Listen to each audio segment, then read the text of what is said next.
Today's pronunciation lesson is contrasting the sounds and ah. First, I will use each sound in a word.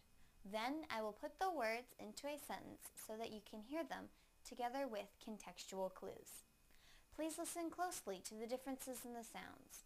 First, the sound in the word cup, cup, cup. Now the sound in the word cop, cop, cop. Now I will use them both in a sentence. Hand this cup to the cop. Hand this cup to the cop. Hand this cup to the cop. Thank you for watching CartoonEnglish.tv's pronunciation lesson.